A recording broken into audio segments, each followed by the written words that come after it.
Assalamualaikum warahmatullahi wabarakatuh. Halo sahabat pendengar setia Om Brimo si pendongeng. Sebelum kita mulai kisah hari ini, jangan lupa ya, tekan tombol like, subscribe, dan nyalakan lonceng notifikasinya.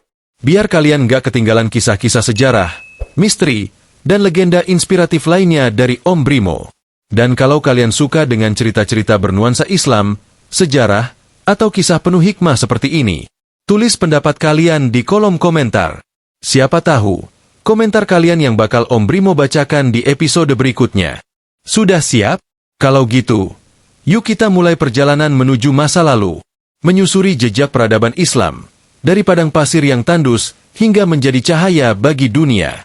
Inilah kisah peradaban Islam, kisah yang dimulai dari seorang manusia yang sederhana, tapi membawa risalah yang agung. Mari kita telusuri bersama dari awal mula, hingga puncak kejayaannya, sampai pada masa ketika cahaya itu mulai redup, namun tak pernah padam. Bab 1 dari Gua Hira lahir cahaya. Sekitar abad ke-6 Masehi, Jazirah Arab hanyalah hamparan padang pasir. Kehidupan keras, suku-suku saling berperang, dan penyembahan berhala menjadi hal biasa. Namun di tengah kekacauan itu, lahirlah seorang bayi yatim bernama Muhammad bin Abdullah, dari suku Quraisy di kota Mekah. Sejak muda, Muhammad dikenal jujur dan dipercaya banyak orang, hingga mendapat julukan Al-Amin, yang artinya, yang dapat dipercaya. Ia bukan orang kaya, tapi memiliki hati yang besar, dan pikiran yang dalam. Hidupnya banyak dihabiskan untuk merenung, memikirkan langit, bumi, dan nasib manusia. Hingga suatu malam di Gua Hira, saat beliau berusia 40 tahun, datanglah malaikat Jibril membawa wahyu pertama. Iqra. Bismi rabbika aladzi halak. Bacalah, dengan nama Tuhanmu yang menciptakan. Sejak saat itu, sejarah dunia berubah. Islam lahir, bukan sekadar agama, tapi sistem kehidupan yang menuntun manusia menuju keadilan, ilmu, dan kemuliaan. Bab 2. Dari Mekah ke Madinah, lahirnya masyarakat baru. Perjuangan Rasulullah tidak mudah. Kaum Quraisy menolak ajaran tauhid. Mereka takut kehilangan kekuasaan dan pengaruh. Siksaan, boikot, dan penghinaan menjadi makanan sehari-hari bagi kaum muslimin awal. Namun keteguhan iman tak pernah goyah. Hingga akhirnya, Allah memerintahkan Nabi Muhammad untuk hijrah ke Madinah. Hijrah ini bukan sekadar perpindahan tempat, tapi titik awal lahirnya peradaban Islam yang sejati. Di Madinah, Rasulullah mendirikan Masjid Nabawi, bukan hanya sebagai tempat ibadah, tapi juga pusat pemerintahan, pendidikan, dan keadilan. Beliau menyusun Piagam Madinah, yang oleh banyak sejarawan disebut sebagai konstitusi tertulis pertama di dunia. Piagam ini mengatur hubungan antar umat beragama, hak dan kewajiban warga negara, serta prinsip keadilan sosial. Dari kota inilah Islam mulai berkembang pesat. Satu demi satu kabilah masuk Islam bukan karena perang, tetapi karena menyaksikan keadilan dan akhlak Nabi yang menyejukkan. Perjuangan Rasulullah tidak mudah. Kaum Quraisy menolak ajaran tauhid. Mereka takut kehilangan kekuasaan dan pengaruh. Siksaan, boikot, dan penghinaan menjadi makanan sehari-hari bagi kaum muslimin awal. Namun keteguhan iman tak pernah goyah. Hingga akhirnya, Allah memerintahkan Nabi Muhammad untuk hijrah ke Madinah. Hijrah ini bukan sekadar perpindahan tempat, tapi titik awal lahirnya peradaban Islam yang sejati. Di Madinah, Rasulullah mendirikan Masjid Nabawi, bukan hanya sebagai tempat ibadah, tapi juga pusat pemerintahan, pendidikan, dan keadilan. Beliau menyusun Piagam Madinah, yang oleh banyak sejarawan disebut sebagai konstitusi tertulis pertama di dunia. Piagam ini mengatur hubungan antar umat beragama, hak dan kewajiban warga negara, serta prinsip keadilan sosial. Dari kota inilah Islam mulai berkembang pesat. Satu demi satu kabilah masuk Islam bukan karena perang, tetapi karena menyaksikan keadilan dan akhlak Nabi yang menyejukkan. Bab 3 Zaman Khulafaur Rasyidin, Keadilan dan Kesetaraan. Setelah Rasulullah wafat, tongkat kepemimpinan berpindah kepada para sahabat terdekatnya. Abu Bakar, Umar bin Khattab, Utsman bin Affan, dan Ali bin Abi Thalib. 4 khalifah yang bijak, yang memerintah bukan demi kekuasaan, tapi demi menjaga amanah Allah dan Rasul-Nya. Di masa Abu Bakar, Islam menghadapi pemberontakan suku-suku yang murtad. Dengan keteguhan hati, ia berhasil mempersatukan kembali umat Islam dan menjaga warisan Rasulullah. Kemudian datang masa Umar bin Khattab, sang pemimpin yang tegas dan adil. Umar memperluas wilayah Islam hingga ke Persia dan Mesir. Ia membangun sistem administrasi modern, mendirikan Baitul Mal, perbendaharaan negara, dan memastikan keadilan ditegakkan bahkan kepada rakyat kecil. Pernah suatu malam, ia menyamar untuk melihat keadaan rakyatnya, dan menangis saat tahu ada rakyat yang kelaparan.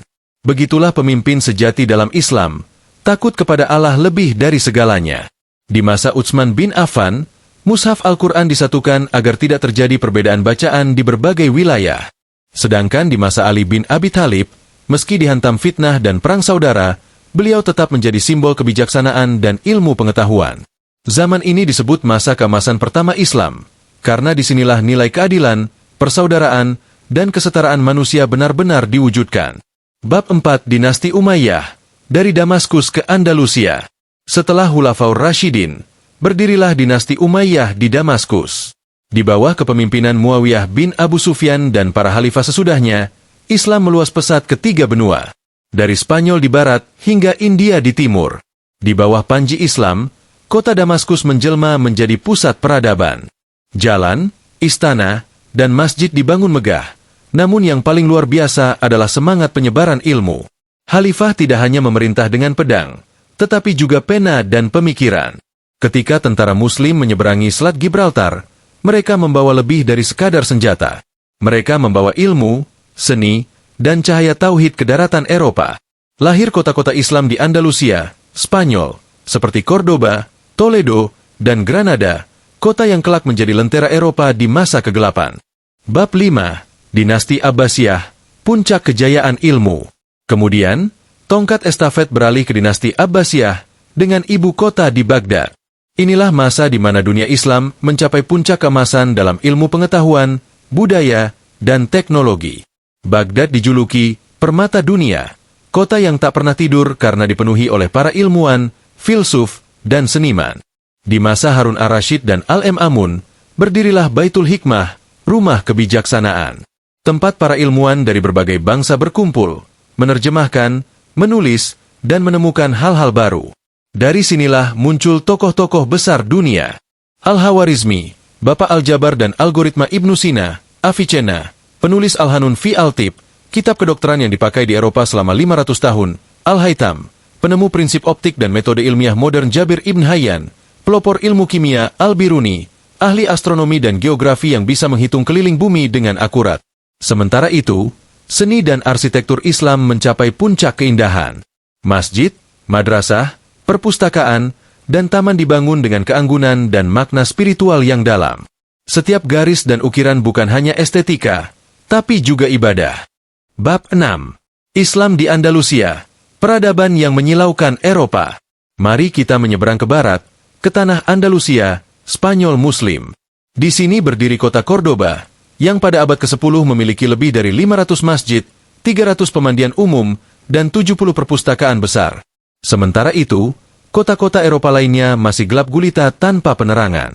Ilmuwan Muslim seperti Ibnu Rushd, Averroes, dan Ibnu Arabi muncul dari sini. Mereka tidak hanya ahli dalam filsafat dan agama, tapi juga ilmu pengetahuan dan sastra. Dari tangan mereka, pemikiran Islam mengalir ke Eropa, memicu Renaissance, kebangkitan ilmu pengetahuan di barat. Andalusia menjadi bukti bahwa Islam bukan hanya tentang ibadah, tapi juga tentang ilmu, seni, dan kemanusiaan. Sebuah peradaban yang mampu membuat dunia menoleh kagum. Bab 7. Masa kemunduran dan serangan Mongol. Namun, tak ada kejayaan yang abadi. Setelah berabad-abad bersinar, dunia Islam mulai melemah. Perselisihan politik, perebutan kekuasaan, dan perpecahan internal menjadi awal kejatuhan.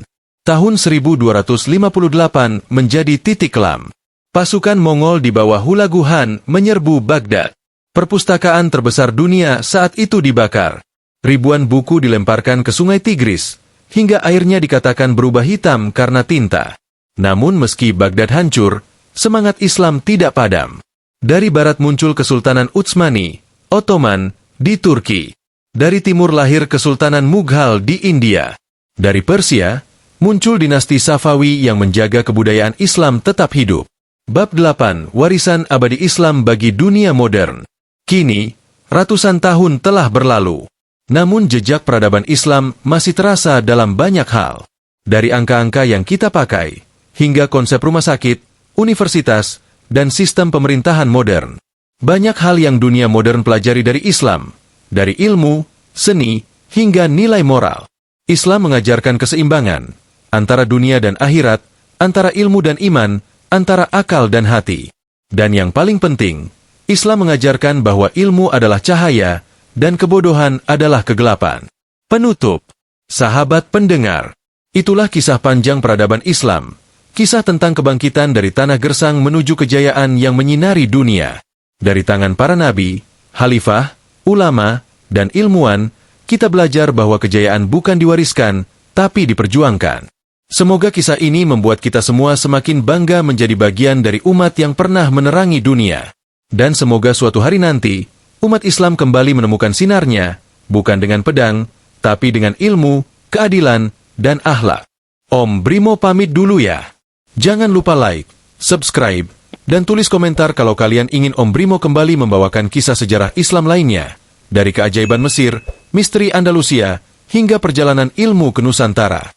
Sampai jumpa di kisah selanjutnya. Wassalamualaikum warahmatullahi wabarakatuh.